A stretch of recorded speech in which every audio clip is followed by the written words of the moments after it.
ఆంధ్రప్రదేశ్లో కూటమి ప్రభుత్వానికి ప్రత్యామ్నాయం కాంగ్రెస్ పార్టీయేనని పిసిసి మాజీ అధ్యక్షుడు కాంగ్రెస్ వర్కింగ్ కమిటీ సభ్యుడు గిడుగు రుద్రరాజు అన్నారు.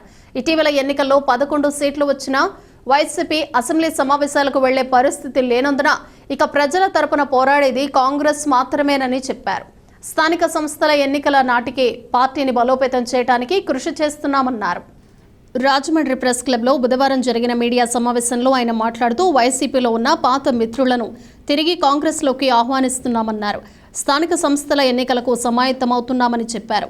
కూటమి ప్రభుత్వం ఎన్నికల్లో ఇచ్చిన మహిళలకు ఉచిత బస్సు సదుపాయం, 3 ఉచిత గ్యాస్ సిలిండర్లు, మహిళలకు 15,000 జమ వంటి హామీలు అమలు చేయటం లేదని విమర్శించారు. ప్రత్యేక హోదా, పోలవరం గురించి ముఖ్యమంత్రి చంద్రబాబు కేంద్రాన్ని అడగటం లేదన్నారు. రాష్ట్రంలో 16 మంది ఐపీఎస్ అధికారులను పనిష్మెంట్ పేరుతో కూర్చోబెట్టి జీతాలు ఇవ్వటం సరైన పద్ధతి కాదని హితవు పలికారు. ఫైళ్లు తగలబెడుతున్న ఉద్యోగులు, అధికారులపై చర్యలు తీసుకోవాలని డిమాండ్ చేశారు. ప్రధాని మోడీ విదేశీ పర్యటనపై శ్వేతపత్రం విడుదల చేయాలని డిమాండ్ చేశారు. మోడీ విదేశీ పర్యటనలపై ప్రజలకు, దేశానికి ఏం ప్రయోజనం ఒనగూరిందో తెలియచేయాలన్నారు. మోడీ వల్ల కార్పొరేట్ కంపెనీలకు, ముఖ్యంగా అంబానీ, అదానీలకు లబ్ధి కలుగుతోందని ఆరోపించారు. అదానీ, సెబీ సంస్థ చైర్మన్ సంబంధాలు బయటపెట్టాలని డిమాండ్ చేశారు. దీనిపై జాయింట్ పార్లమెంటరీ కమిటీ వేయాలని తమ పార్టీ డిమాండ్ చేస్తున్న అంశాల్ని ప్రస్తావించారు.